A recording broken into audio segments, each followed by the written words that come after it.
తండ్రికి తర్పణ విడిచిపెడుతున్నాడు, లేకపోతే తండ్రికి తద్దినం పెడుతున్నాడు. తండ్రికి తద్దినం పెట్టేటప్పుడు యజ్ఞోపవీతం ఎడం భుజం మీద ఉండకూడదు, కుడి భుజం మీద ఉండాలి. కుడి భుజం మీద వేసుకుని పితృకార్యం చేసేటప్పుడు యజ్ఞోపవీతం కుడి భుజం మీద ఉండాలి. నేను మార్చనండి అని ఎడం భుజం మీద పెట్టుకున్నాడు, వెళ్ళదు. దాన్ని అంగీకరించదు శాస్త్రం.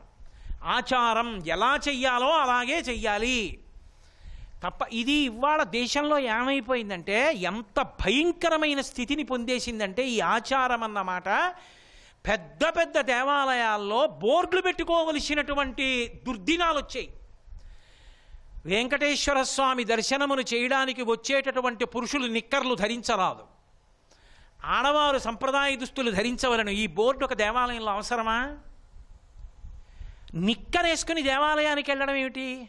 దూడపెయ్యంత వయస్సు వచ్చి 50 ఏళ్ళు 40 ఏళ్ళు వయస్సు వచ్చి నిక్కరేసుకుని గుళ్ళోకి వెళ్ళడం ఏమిటి? వే పసిపిల్లడివా? ఏ పంచ కట్టుకుని దేవాలయంలోకి వెళ్ళడం చేత కాదు నీకు? అది బోర్డు పెట్టాలా? అంటే ఆచార వ్యవస్థ ఎంత కిందకి వెళ్ళిపోయిందో మీరు గమనించండి. ఆచారమునకు దూరం అయిపోతే దాని వలన వచ్చే ప్రమాదం ఎక్కడుంటుందంటే, చేసిన కర్మ యొక్క ఫలితము ఈశ్వరుడు ఇవ్వడు. మీరు ఎవరి కొరకు చేశారో అది వారికి అందదు. అంతవరకు ఎందుకండి? నేను మీతో ఒక మాట చెప్తాను, మీరు గమనించండి. ఎవరో ఇంటికొచ్చి, అయ్యా మీ ఇంట్లో ఎంత డబ్బు ఉందో, మీరు బ్యాంకుల్లో ఎంత దాచారో, మీ ఇంట్లో బంగారు వెండి మొదలైన ఎన్నున్నాయో అన్నీ చూడాలి మేము, అందుకొచ్చాం అన్నారనుకోండి. వెంటనే ఏమంటాం? అయ్యో తప్పకుండా చూడండి అంటామా? మీరెవరు, ఎందుకు వచ్చారు, ఎందుకు చూపించాలని అడుగుతాం. మేమేదో ఫలానా ఆదాయ పన్ను శాఖ నుంచి వచ్చాం, మీ మీద ఏదో మాకు ఒక విషయం అందింది, మీరు అక్రమంగా ఆస్తులు కూడబెట్టారని మేము అందుకు చూడాలనుకుంటున్నాం. ఇప్పుడు నువ్వు చూపించాలి. చూపించాలా వద్దా? అది చూపించి తీరాలి. చూపించాలంటే కుదరదు. ఈశ్వరుడు కూడా ఒక్కొక్క విషయాన్ని చేసేటప్పుడు ఇది ఇలా చెయ్యాలని నిర్దేశించాడు, అది అలాగే చెయ్యాలి తప్ప నా ఇష్టం వచ్చినట్లు చేస్తానండి అంటే అప్పుడు చేసిన పని ఎవరి కొరకు చేశావో అది వారి కొరకు ఫలించదు. పితృదేవతల కొరకు నువ్వే పని చేశావో అది పితృదేవతలకు అందదు. భగవంతుడి కొరకు నువ్వేం చేశావో అది భగవంతుడికి అందదు. నువ్వు ఏది చెయ్యాలో దాన్ని శాస్త్రం చెప్పినట్లు చేస్తేనే అందుతుంది. అందుకే ఎప్పుడైనా సరే తస్మాత్ శాస్త్రం ప్రమాణంతే కార్యాకార్యం వ్యవస్థితో. ఒక పని చెయ్యాలన్నా చెయ్యకూడదన్నా ఎలా చెయ్యాలి అన్నా శాస్త్రమే ప్రమాణం. అందుకే పెద్దలు ఒక మాట చెప్తారు, ఎంత గొప్ప వేదం చదువుకున్నవాడైనా కానివ్వండి, ఆచారహీనం వా న పునాతి వేద, ఆచారహీనం న పునాతి వేద. ఎంత వేదం చదువుకున్నవాడైనా ఆచారాన్ని పాటించకపోతే చదువుకున్న వేదం కూడా అతన్ని రక్షించదు. ఆచారం ఆచారమే. తాను ఎలా ఆ పని చెయ్యాలో అలాగే చెయ్యాలి. మీకు నేను ఒక ఉదాహరణ చెప్పాలంటే, ఒక పూజకి కూర్చున్నాను అనుకోండి. నేను ఒక పూజకి కూర్చుంటే పురుషుడికి పై వస్త్రాలు ఉండకూడదు. నేను ఉత్తరీయం ఇలా వేసుకు కూర్చుంటే నా గుండె కనపడాలి పరమేశ్వరుడికి. ఎందుకు ఆ సరదా ఆయనకి? అంటే దాని అర్థం ఏమిటంటే, మీరు అలా కూర్చోవడం వల్ల బాహ్యంలో అలా కూర్చుంటే ఈశ్వరుడు కొరగదు. మీరు అలా కూర్చోవడం వల్ల మీ మనసు నిలబడుతుంది. బాహ్యంలో ఆచారం దేనికి అంటే ఆంతరమనందు మనసు పవిత్రం అవ్వడానికి, మనసు పవిత్రంగా ఉండడానికి అలా ఆచారం పాటిస్తారు. ఆ డాక్టర్ గారు ఎక్కడో దేశ విదేశాల్లో చదువుకున్నాడండి. ఓ గోరు చుట్టు కోయడం ఆయనకి పెద్ద లెక్క కాదు. కానీ శస్త్రచికిత్స చేసే గదిలోకి వెళ్ళి గోరు చుట్టు కోసేటప్పుడు ఆయన ప్రత్యేకమైన దుస్తులు ధరించి లోపలికెడతాడు. ఎందుకు? ఆ బట్టలు వేసుకోకపోతే కొయ్యలేడా? కొయ్యగలడు. కానీ ఎందుకు వేసుకుంటాడో తెలుసా? ఆయన మనసుకి రాగద్వేషాలు ఉన్నాయి. ఆయనకి ఏదో తెల్లటి వాళ్ళంటే ఇష్టం ఉండదు. లోపల పడుకున్నవాడు తెల్లగా ఉన్నాడు అనుకోండి, వీడికి మంచి పని అయిందిరా, గోరు చుట్టిలు అయింది, ఒక్క అంగుళం లోపలికి కోసేద్దామని కొయ్యడు. నల్లగా ఉన్నాడు అనుకోండి, పాపం వీడి గోరు చుట్టూ కొయ్యడమా అని కొయ్యకుండా ఉండడు. ఆ బట్టలు వేసుకున్నప్పుడు ఆయనకు ఒక కర్తవ్యత దృష్టి జ్ఞాపకానికి వస్తుంది. నేను ఈశ్వరాంశలో వచ్చాను, నేను ఇక్కడికి వచ్చి కత్తి పట్టుకున్నా వాడు నన్ను నమ్మి స్పృహ కూడా వదిలిపెట్టి పడుకున్నాడు. నేను ఏం కోస్తానో కూడా తెలియదు. వాడు అన్ని స్పృహని కోల్పోయి శరీరాన్ని నాకు అప్పజెప్పి పడుకున్నాడు. ఎందుకు పడుకున్నానంటే నేను ఈశ్వరుణ్ణని నమ్మాడు. వాడు ఎలా ఉన్నాడని కానీ వాడు ఎవడని కానీ నాకు అనవసరం. ఈశ్వరుడికి రక్షించడం ఎలా ప్రధానమో నాకు రక్షించడం అంతే ప్రధానం. కాబట్టి నే చదువుకున్నది వాణ్ణి కాపాడడానికే అని పరమశ్రద్ధతో తనలో ఉన్న మనసు పవిత్రమవడానికి తాను వేసుకున్న బట్టలు జ్ఞాపకం చేస్తాయి. ఒక వైద్యుడికి ఎంత అవసరం అయితే ఈశ్వరుణ్ణి చేరడానికి ఎంత ఆచారం కావాలి? కాదని అనడం ఎంత తప్పు? ఈశ్వర, నా గుండెలలో మీరున్నారు, ఇక్కడ మీరున్నారు, అక్కడ మీరున్నారు, అక్కడున్న మీరు ఇక్కడ ఉన్నారు, ఇక్కడ ఉన్న మీరు నా కంటికి కనపడాలి, నాకు లోదృష్టి కావాలి, వెనక్కి వెళ్ళే అదృష్టం కలగాలి ధ్యానంలో, ఆఖరికి మిమ్మల్ని దర్శించి మీరు నేను ఒక్కటే అన్న జ్ఞానము కలగాలి, ఇది నాకు అనుగ్రహించండి అని చెప్పడానికి పై వస్త్రం తీసి ఉత్తరీయం వేసుకుంటాడు. దేవాలయంలో కళ్యాణానికి వెళ్ళినా ఆర్జిత సేవకి వెళ్ళినా 10 మంది వచ్చి నీతో బనీలు ఇప్పించడం, చొక్కాలు ఇప్పించడం, ఏదో స్కూల్లో పిల్లలతో చేయించినట్టు చేయించాలా? ఎందుకు చేయలేవు? ఆచారం చెయ్యొద్దు. నువ్వు ఈశ్వర కృప కావాలనుకున్నప్పుడు దానికి తగినట్టు వ్యవహరించాలంతే. ఎక్కడ ఎలా ఉండాలో అలా ఉండాలి. నువ్వు కార్యాలయానికి వెళ్ళినప్పుడు ఒక రకమైన బట్టలు వేసుకున్నావు, రాత్రి నిద్రపోయినప్పుడు అలా పడుకుంటావా? నువ్వు పాదాలకి వేసుకున్న పాదరక్షలు తీసేసావు, తలకి కట్టుకున్న పాగా తీసేసావు, వేసుకున్నటువంటి బిగుతు వస్త్రాలు విడిచిపెట్టావు, పల్చటి బట్టలు గాలేసేటట్టు ఎంత తక్కువ కట్టుకోవాలో అంత తక్కువ కట్టుకున్నావు, తలుపు వేసుకుని నిద్రపోతున్నావే. మరి నీకు అనుకూలంగా ఉంటే నిద్రపడుతుందని నువ్వు పడుకోవడానికే అంత మార్పులు చేసుకుంటే, నువ్వు ఎక్కడున్నావో అక్కడ నీ మనసు నిలబడడానికి అన్ని మార్పులు చేసుకుంటే, ఈశ్వరుడి దగ్గర కూర్చున్నప్పుడు ఎలా ఆచరిస్తే నువ్వు అనుగ్రహాన్ని పొందుతావో అలా ఆచరించడానికి ఋషుల చేత రూపకల్పన చేయబడిన మార్గమునకు ఆచారమని పేరు. దాన్ని ధిక్కరించి నువ్వు ఎలా పొందుతావు? కుదురుతుందా అది? ఆ ఆచారము భ్రంశమైతే ప్రమాదమునకు దారి తీస్తుంది. అందుకే శాస్త్రంలో ఒక మాట చెప్పారు, శిఖాం సూత్రంచ పుండ్రంచ సమయాచారమేవచ పూర్వైరాచరితం కుర్యాత్ అన్యథా పతితో భవేత్. శిఖాం పిలక పెట్టుకోవడం. నాకు ఇష్టమైతే పిలకెట్టుకుంటానండి, నాకు ఇష్టం లేకపోతే పిలక మానేస్తానండి అనకూడదు. శిఖ పెట్టుకోవడం అనేటటువంటిది వైదిక సంప్రదాయం. శిఖ పెట్టుకుని తీరాలి. శిఖ లేకుండా ఉండడం ఎవరు చేయించుకుంటారంటే సన్యాసులు చేయించుకుంటారు.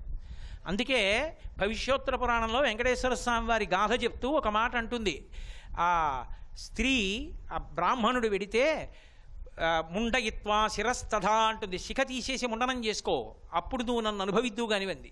ఆయన తీసేశాడు పిలక. పిలక తీసేస్తే పెద్దలతో కలిసి భోజనం చేసేటప్పుడు దర్భ పెట్టుకుంటే కానీ కూర్చొనివ్వరు.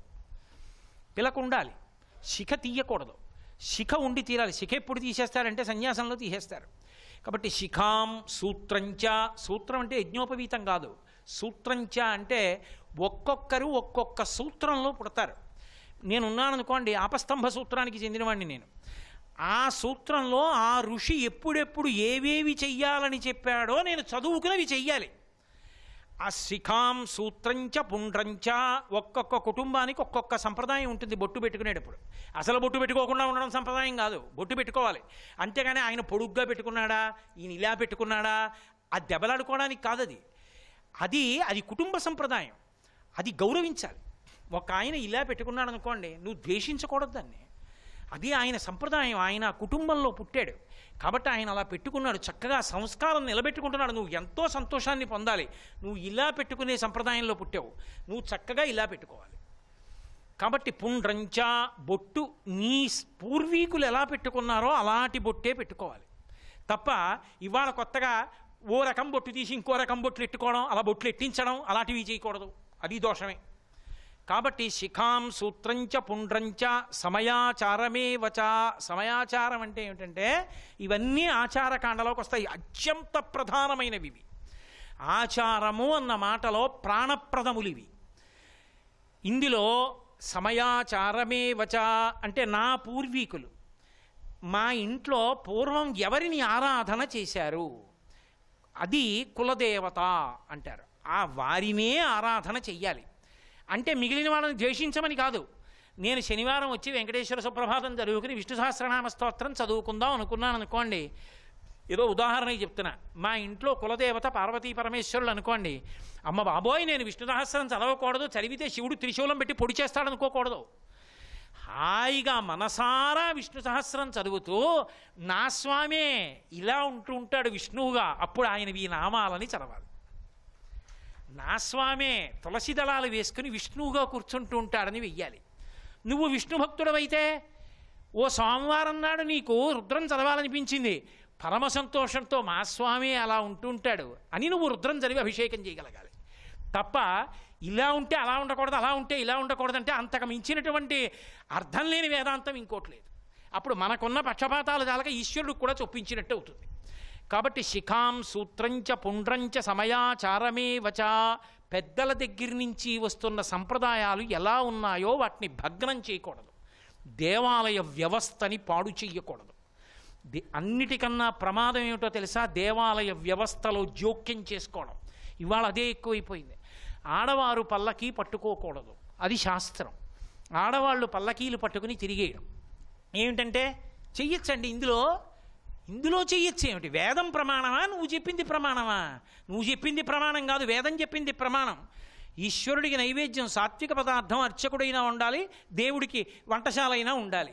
కాదు, సగం ఎవడో కొనుక్కు తినిగా మిగిలినటువంటి 4 కాజాలు పట్టుకొచ్చి ఇక్కడ నైవేద్యం పెట్టి ప్రసాదమని పంచిపెట్టేస్తూ ఉండడం ఏమిటది? దేవాలయ వ్యవస్థ పాడైపోవట్లా? ఆలయ వ్యవస్థని పాడు చేసే అధికారం మనకి లేదు. మన గుండె కదా అని చెప్పి మన గుండె కొంచెం ఏదో తేడాగా ఉందని మనం కోసి చూసుకుంటామా? మహా అయితే నా గోరైతే నేను తీసుకుంటానేమో. నా శరీరంలో ఎక్కడ పెట్టినా నేను దాని జోలికి ఎడుతున్నానా? వెళ్ళను. వైద్యుడి దగ్గరికి ఎడుతున్నాను. ఒక దేవాలయంలో జరగవలసిన విషయాల్ని చెప్పవలసినటువంటి వాడు ఆ దేవాలయ సంప్రదాయమునందు నిష్ణాతుడైన వాడే తప్ప ప్రతివాడు జోక్యం చేసుకుని ఇష్టం వచ్చినట్టు చేయకూడదు. అలాగే కుటుంబ పూజా విధానం ఆ ఇంట్లో ఎలా ఉంటుందో అలాగే ఉండాలి, అంతేగాని ఇప్పుడు మార్చేసి నీ కొత్త పద్ధతులు పెట్టకూడదు. కాబట్టి శిఖాం సూత్రంచ పుండ్రంచ సమయాచారమే వచ, ఈ 4గింటిలోనూ కూడా ఎలా ఉండాలి అంటే పూర్వైరాచరితం కుర్యాత్, నీ ఇంటి పూర్వులైనటువంటి వారు ఎలా ఆచరిస్తూ వచ్చారో అదే నువ్వు కూడా ఆచరించు. నువ్వు కొత్తగా మార్చకూడదు, కొత్తగా కలపకూడదు, కొత్తగా తీయకూడదు. కుర్యాత్ అన్యథా పతితో భవేత్, అలా కాకపోతే పతితుడవవుతావు. పతితుడవు అన్న మాట కొంచెం జాగ్రత్తగా అర్థం చేసుకోవాలి. కొంచెం నన్ను పవిత్రమైన హృదయంతో అర్థం చేసుకోండి. నేను ఇలా అన్నానని మీరు మరోలా భావన చేయకూడదు. పతిత పతివ్రత ఈ 2 విరుద్ధమైనటువంటి మాటలు. తనకి దైవం లాంటి భర్తని నమ్మి ఆ భర్తతోనే ఉన్న స్త్రీని పతివ్రత అంటారు. ఆ భర్త తీసుకొచ్చినటువంటి అన్నాన్ని తింటూ ఆ భర్తకి భార్యగా గౌరవాన్ని పొందుతూ నేను పూర్తి చెయ్యక్కర్లేదు, మీరు గ్రహించగలరు. అలా ఉన్న వారిని పతిత అంటారు.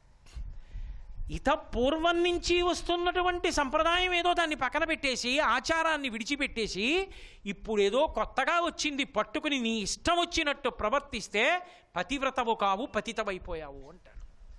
అందుకే అలా చెయ్యవద్దు అని చెప్పింది శాస్త్రం. అలా చెయ్యకూడదు. నువ్వు ఎందులో పుడితే, ఎక్కడ పుడితే, ఏ ఇంట్లో పుడితే నువ్వు వృద్ధిలోకి వస్తావో, నీ సంస్కార బలం సరిపోతుందో అక్కడ నిన్ను ఈశ్వరుడు పుట్టించాడు. అది సమయాచారం అన్న మాటకు అర్థం. శృంగేరి పీఠాధిపతులు చంద్రశేఖర భారతి అని ఒక మహాస్వామి వారు ఉండేవారు. మహానుభావుడు, జీవన్ముక్తుడు. ఆయన దగ్గరికి ఒకప్పుడు పశ్చిమ దేశాల నుంచి కొంతమంది క్రైస్తవులు వెళ్ళారు. వెళ్ళి కొన్ని రోజులు ఆయన దగ్గరుండి ఆయన చెప్పినటువంటివి విన్నారు. ఆయనేం ఇంగ్లీష్లో మాట్లాడేవారు కాదు. ఆయన మాట్లాడుతుంటే దాన్ని ఆంగ్ల భాషలోకి తర్జుమా చేయించుకు విన్నారు. విని ఒక రోజున స్వామి దగ్గరికి వెళ్ళి దూరంగా నిలబడి నమస్కారం చేసి అన్నారు, అయ్యా అద్భుతం సనాతన ధర్మం, ఇన్ని విషయాలు చెప్పిందండి, ఇన్ని చెప్పినటువంటి ధర్మం ఎక్కడుంది, లోకంలో లేదు. అందుకే మేమందరం కూడా సనాతన ధర్మంలోకి వద్దామనుకుంటున్నామన్నారు. చంద్రశేఖర భారతి స్వామివారు చెప్పిన మాట ఏమిటో తెలుసా? ఆ రోజున ఆయన అన్నారు, పరమేశ్వరుడు నువ్వు ఎక్కడ పుడితే వృద్ధిలోకి వస్తావో తెలియనివాడు అనుకుంటున్నావా? నువ్వు క్రైస్తవుడిగా పుడితే వృద్ధిలోకి వస్తావని ఈశ్వరుడు నిన్ను క్రైస్తవుడిగా పుట్టించాడు. క్రైస్తవాన్ని విడిచిపెట్టి సనాతన ధర్మంలోకి వస్తానంటావు ఎందుకు? ఉత్తమ క్రైస్తవుడిగా మారు, ఇంకా బాగా చక్కగా క్రైస్తవంలో చెప్పిన మంచి పద్ధతులు పాటించు. అంతేకాని ఒకటి విడిచిపెట్టి ఇంకొక దాంట్లోకి వెడతాననకు. ఎందులో ఉండే మంచి అందులో ఉంటుంది, ఆ మంచిని పట్టుకో తప్ప విడిచిపెడతాననకు. సమయాచారమే వచ, పెద్దలైన వారు మాట్లాడితే అలా మాట్లాడతారు. కాబట్టి నాయన అందులోనే ఉండి ఉత్తమ క్రైస్తవుడవై పరమేశ్వరుడి అనుగ్రహాన్ని పొందు. అంతేకాని ఈశ్వరుడు ఎక్కడ పుట్టించాడో అది విడిచిపెట్టి నీ కొత్త పద్ధతులు పెట్టుకోకు. ఆయనకి తెలియదా అక్కడ ఉంటే వృద్ధిలోకి వస్తామని అక్కడ ఉంచాడు. ఒక రోగికి రోజుకొక్క మాత్ర వేసుకోండి చాలంటాడు వైద్యుడు. అందరూ షుగర్ పేషెంట్లే, అందరూ మధుమేహం ఉన్నవాళ్లే పెడతారు. ఒకడిని 3 పూట్ల పొడుచుకోమంటాడు ఆ సూది పెట్టి మందు. ఒకడిని 3 పూట్ల 3 మాత్రలు వేసుకోమంటాడు, ఒకడిని ఒక అరమాత్ర వేసుకోండి చాలంటాడు, ఒకడిని ఏం అక్కర్లేదు రోజు కాసేపు నడుస్తూ ఉండండి చాలంటాడు. ఆయనకి ఏం సరదాయా? ఒక ఆయన మీద సంతోషమా, ఒక ఆయన మీద క్రోధమా? ఎవరి స్థాయిలో ఎలా ఉన్నారో రోగం దాన్ని బట్టి వైద్యం చేశాడు. ఎవడి సంస్కార బలం ఎలా ఉందో సంస్కార బలం వర్ధిల్లడానికి వీలుగా అంతంత చోట్లలో అక్కడ ఈశ్వరుడు ఉంచి వృద్ధిలోకి వచ్చేట్టు చేశాడు. ఎక్కడున్నా ధర్మం పట్టుకుంటే వెళ్ళేది ఈశ్వరుడి దగ్గరికి. అయినప్పుడు నువ్వు కొత్తగా విడిచిపెట్టడాలు ఎందుకు, పుచ్చుకోవడాలు ఎందుకు? అక్కర్లేదు, స్వప్రయత్నాలు అక్కర్లేదు. పెద్దలైనటువంటి వారు పూర్వం కుటుంబంలో ఉన్నవాళ్ళు ఏం చేశారో అది చెయ్యి. వాళ్ళు ఎలా బొట్టు పెట్టుకున్నారో అలా పెట్టుకో, వాళ్ళు ఎలా శిఖ పెట్టుకున్నారో అలా పెట్టుకో, వాళ్ళు ఏ సూత్రాలు పాటించారో ఆ సూత్రాలు పాటించు, వాళ్ళు ఇంట్లో పూజ ఎలా చేశారో అలా చేసుకో, వాళ్ళు ఎలా బ్రతికారో అలా బ్రతుకు, చాలు. కాబట్టి సమయాచారమేవచ పూర్వైరాచరితం కుర్యాత్, పూర్వులు ఎలా చేశారో అలా చేస్తే ఉన్నత గతులు పొందుతాడు. లేకపోతే అన్యథా పతితో భవేత్, అలా కాకపోతే పతనమైపోతాడు, పాడైపోతాడు. అందుకే ఆచారం అంటే పెద్దలైనటువంటి వారు ఎలా ప్రవర్తించారో అలా ప్రవర్తించాలి, ప్రవర్తించకపోతే ఫలించదు. దశరథ మహారాజు గారు చచ్చిపోయారు అని చెప్పారు రామచంద్రమూర్తి దగ్గరికి వచ్చి. రాముడికి తెలియదు దశరథుడు చచ్చిపోయాడని. కూర్చునున్నాడు పర్ణశాలలో. అయ్యా మీ నాన్నగారు చనిపోయారు, 10 రోజులు దాటిపోయింది, ఆయనకి దహనం కూడా అయిపోయింది అని చెప్పారు. ఎంతో ఏడిచాడు. ఏడిచి లేచి సీతమ్మని పిలిచి అన్నాడు, సీత మా నాన్నగారు చనిపోయారని ఇప్పుడే తెలిసింది, నాన్నగారికి జలాంజలి ఇవ్వాలి, నీరు విడిచిపెట్టాలి, పద అని ఏమన్నాడో తెలుసా? సీతా పురస్త్వాద్రజతు త్వమేన భవితో వ్రజ అహం పశ్చాద్గమిష్యామి గతిర్హేషాసు దారుణ అన్నాడు. మామూలుగా మంగళప్రదమైన నడక అని గుర్తు ఏమిటంటే పురుషుడు ముందు నడిచి స్త్రీ వెనక నడవాలి. దారుణమైన నడక అని గుర్తు అమంగళ కార్యం మీదెడుతున్నారని గుర్తు భార్య ముందెళ్ళి భర్త వెనక వెళ్ళాలి. అందుకని సీత ఇవాళ నాన్నగారికి పితృతర్పణం చేస్తున్నాను, తండ్రి విడిపోయాడు, నువ్వు ముందు నడు నేను వెనక నడుస్తానన్నాడు. ఆచారం. ఓ పర్ణశాల కట్టాడు లక్ష్మణస్వామి. కర్తవ్యే వాస్తుశమనం. ఓ సౌమిత్రే లక్ష్మణ, కర్తవ్యం వాస్తు పూజ చేయాలయా. నేను యజుర్వేదం చదువుకున్నాను, యజుర్వేద వినీతశ్చ వేద విద్భిస్సు పూజిత ధనుర్వేదే చ వేదేషు వేదాంగేషు నిష్ఠిత అంటారు హనుమ రామచంద్రమూర్తి గురించి. నాకు తెలుసు ఆరాధనా ప్రక్రియ, రా వాస్తు పూజ చేద్దాం అంటాడు. చెయ్యడం కాదు, చేసేటప్పుడు ఎలా చెయ్యాలో అలా చెయ్యాలి. అంతేకాని కొత్తగా ఇప్పుడు మేము సూత్రాలు పెడుతున్నామండి, ఇది అక్కర్లేదు అది అక్కర్లేదు అని తీసేయడానికి అది నీ అధికారంలోది కాదు, నువ్వు తీసేయడానికి. రాష్ట్రపతి పదవిలోంచి ఎవరినో నేను తొలగించాను అని నేను అన్నాను అనుకోండి, అది నిలబడుతుందా? నన్ను శిక్షించడానికి పనికొస్తుంది. నేనెవరిని ఆయన్ని తీసేయడానికి? కావాలంటే ఆయన నా ఉద్యోగం తీసేయచ్చు, ఆయన్ని నేను తీసేయలేను. అలా వేదం చెప్పిన దాన్ని తీసేయడానికి నువ్వెవరు? నీ శక్తి సరిపోతుందా? అలా చెప్పనూకూడదు, చెప్పిన మాట విననూకూడదు. ఇటువంటి ఉత్పాతములు ఎక్కడ జరుగుతాయంటే కలియుగంలో జరుగుతాయి. ఆచారములు భ్రంశమవుతాయి. ఈ ఆచారములు పోవడం చేత దేవతలకు అందవలసినవి దేవతలకు అందవు, పితృదేవతలకు అందవలసినవి పితృదేవతలకు అందవు. యజ్ఞం చేస్తుంటాడు, చొక్కా తీయడు, బనీనిప్పడు, కూర్చుని హవిస్సు ఇచ్చేస్తాడు. ఆడవారు కూర్చుని హవిస్సు ఇవ్వకూడదు, ఆడవాళ్ళు కూర్చుని హవిస్సులు ఇచ్చేస్తూ ఉంటారు. హవిస్సు ఇవ్వడానికి ఒక అధికారం ఉంటుంది, హవిస్సు ఇచ్చేస్తూ ఉంటారు. ఎలా అందుతాయి దేవతలకి? అదంతా అనాచారం కిందకు వస్తుందా రాదా? ఇటువంటి వాటి వలన వచ్చినటువంటి దోషములను పోగొట్టగలిగినది ఎవరంటే దుర్గా.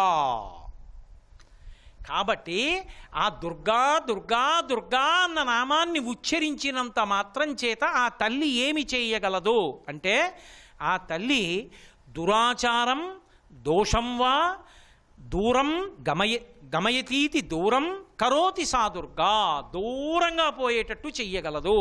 అందుకే ఆచారం వేదం చెప్పింది. దాన్ని పాటించిన మహాత్ములైన వాళ్ళు ఉంటారు, కించిత్ కూడా తప్పరు, అలా పాటిస్తారు. కంచికామకోటి పీఠాధిపత్యం వహించిన ప్రాతస్మరణీయులు చంద్రశేఖరేంద్ర సరస్వతి మహాస్వామి సన్యాసాశ్రమ నియమాల్ని అలా పాటించారు. సన్యాసాశ్రమ నియమాలన్నిటికీ ధర్మాలన్నిటికీ అతీతమేం కాదు, దానికి ఉండవలసిన ధర్మాలన్నీ దానికి ఉన్నాయి. గృహస్థుకి ఎన్ని ధర్మాలు ఉన్నాయో సన్యాసికి ఎన్ని ధర్మాలు ఉన్నాయి, ఆయన ధర్మం పాటించాలి, అన్ని ధర్మాలు ఆయన పాటించాలి. సన్యాసాశ్రమ ధర్మాల్ని తూచా తప్పకుండా పాటించిన మహాపురుషులు మహాస్వామి, ఆయన పాటించారు. వాహనం కూడా ఎన్నడూ ఎక్కలేదు, పాదచారి అయి మాత్రమే పర్యటించారు భారతదేశం అంతటా. కాబట్టి అలా ధర్మం పట్టుకునేటట్టు చెయ్యగలిగినటువంటి తల్లి. అలా చెయ్యగలిగినటువంటి తల్లి కనుక ఆచారము భ్రష్టమైతే ఆమె ఆ దోషాన్ని పోగొడుతుంది, మళ్ళీ మనని ఆచారం వైపుకి నడిపిస్తుంది. అందుకే 5 మాటలు వచ్చాయని మీతో మనవి చేయడానికి కారణం అదే. ఆచారం వేదం చెప్తుంది, బ్రహ్మచారి ఎలా ఉండాలి, గృహస్థు ఎలా ఉండాలి, వానప్రస్థు ఎలా ఉండాలి, సన్యాసి ఎలా ఉండాలి, వేదం చెప్తుంది అలాగే ఉండాలి. ఇంకెవడు చెప్తే నిలబడదు. కాబట్టి ఆచారం, ఆ ఆచారాన్ని పాటిస్తే సదాచారం, శిష్టాచారం. శిష్టాచారం అంటే కించిత్ కూడా విడిచిపెట్టకుండా పాటించినది శిష్టాచారం. అప్పుడు అది ప్రమాణం. అప్పుడు అర్థం కాకపోతే వేదం ఆయన ఎలా చేస్తున్నారో అలా చేయండి అంటారు. శిష్టాచారం దాన్ని పట్టుకోవాలన్న తాపత్రయంతో ఆచారకాండని జాగ్రత్తగా పాటిస్తే సదాచారం, శిష్టాచారం. అసలు ఎందుకండి అవన్నీ మనసులో ఉంటే చాలదేంటండి అని చెప్పి అన్నీ వదిలేసి తన ఇష్టం వచ్చినట్టు తాను చేస్తే అనాచారం. ఎవడు చెప్పాడండి ఇవన్నీ ఆచారాలని, ఇవన్నీ మీరు పట్టించుకోక్కర్లేదని ప్రచారం చేస్తే దురాచారం. అవి అందుకే ఆచారంలోంచి మిగిలిన 4 మాటలు వచ్చాయి, ఇవన్నీ వస్తాయి కాబట్టి. వచ్చాయని గుండెలు బాదుకోకూడదు, విరుగుడు చూసుకోవాలి. జ్వరం వచ్చిందని బెంగపెట్టుకు పడుకుంటావా, వైద్యుడి దగ్గరికి ఎడతావు. విరుగుడు ఏమిటి, దుర్గమ్మ తల్లి ఒక్కతే, ఆవిడ కాళ్ళు పట్టుకోవాలి, దుర్గా దుర్గా దుర్గా అని అరవాలి. కాబట్టి ఇప్పుడు ఆవిడ ఏం చేస్తుంది అంటే ఈ దురాచారం అనాచారం పోగొట్టి సదాచారం శిష్టాచారం ఆచారం 3టిని నిలబెడుతుంది. నిలబెడితే ఏం నిలబెడుతుంది, ధర్మం నిలబడుతుంది. ధర్మం నిలబడితే దేవతలు సంతోషిస్తారు. నెలకి 3 వానలు పడి లోకమంతా సస్యశ్యామలంగా ఉంటుంది. అలా ఉంచేటట్టు చెయ్యగలిగిన తల్లి కాబట్టి ఆ తల్లికి దుర్గా అని పేరు వచ్చింది. ఇన్ని చెయ్యగలిగిన తల్లి ఏం చేస్తే పలుకుతుంది, ఏం చేస్తే మనని అనుగ్రహిస్తుంది అంటే అసలు ఏం చేస్తే అనుగ్రహిస్తుంది అన్నదానికి 2 చెప్పారు. మీరు చూడండి, ధ్రువము అని ఒక మాట. ధ్రువము అంటే అంచు. అంచు అని నేను అన్నాను అనుకోండి, అది ఒక చివర అయితే రెండో చివర ఒకటి ఉంటుంది. ఇప్పుడు ఈ బల్ల ఉందనుకోండి, ఇదో అంచు, ఇదో అంచు అయితే ఇదో అంచు ఉంటుంది. దుర్గా ఆవిడ అనుగ్రహానికి 2 అంచులు ఉంటాయి. ఏమిటో తెలుసా 2 అంచులు? ఒక అంశ ఏమిటంటే దుఃఖేన అష్టాంగయోగ సర్వకర్మోపాసనా మార్గేణ క్లేశేన గమ్యతే ప్రాప్యతేవా ఇది దుఃఖ. దుఃఖేన అసలు ముందు అతి కష్టపడితే తప్ప దొరకంది. అతి కష్టపడితే అన్న మాటలోకి ఏమిటి వస్తుంది? శరీరం. ఏమయ్యా నువ్వు అమ్మవారి అనుగ్రహాన్ని పొందాలి అంటే కొన్ని గంటల పాటు అలా పద్మాసనం వేసుకొని జపం చెయ్యి, అమ్మవారి మీదే దృష్టి నిలబెట్టు. కూర్చుంటాడా? ముందు చెప్పేది మోకాళ్ళ నిప్పండి. కుర్చీలు బలలు వచ్చాక అంతసేపు నేల మీద కూర్చునే అలవాటు ఎక్కడుందండి? కూర్చోలేను. కూర్చున్నాను కానండి మనసు నిలబడలేదు. ఏవో అవన్నీ వినపడుతున్నాయండి, ఏవో జ్ఞాపకానికి వస్తున్నాయండి. ఇవన్నీ దుఃఖమే. క్లేశేనా, ఎంత కష్టం. శరీరం క్లేశపడుతాం. ఉపవాసం చేయి, ఉండలేడు. ఆకలి నిగ్రహించుకోవాలి, తినకుండా ఉండాలి. ప్రదక్షిణం చేయి, అబ్బో కాళ్ళు నిప్పండి, ఇంత గుడికి చుట్టూ తిరిగిరానా. ఏమయ్యా సాష్టాంగపడి ప్రణిపాతం చేయి, అమ్మో నేల మీద పడాలండి, లాల్చీకి ఏమైనా అంటుకోదు, బెంగ. అష్టాంగయోగ మార్గంలో ఆసనం దగ్గర నుంచి శమము దమము ఇవన్నీ కూడా పాటిస్తూ వెడితే, ఇన్ని చేస్తే ఆమె నిన్ను అనుగ్రహిస్తుంది. ఇప్పుడు సాధ్యమా? ఏమంటే మీరు దుర్గా దుర్గా దుర్గా అని ఇంతసేపు చెప్పారు కానీ ఇది మా వల్ల అయ్యే పనిలా లేదండి అంటాం. అది ఒక అంచు. ఈ అంచు మీదే ఆవిడ నిలబడిపోయింది అనుకోండి, అసలు కింద పడిపోయిన వాడు అందుకోవడం అన్న మాట ఎక్కడి నుంచి వస్తుంది? సర్వం శ్రీ ఉమామహేశ్వర పరబ్రహ్మార్పణమస్తు. స్వస్తి.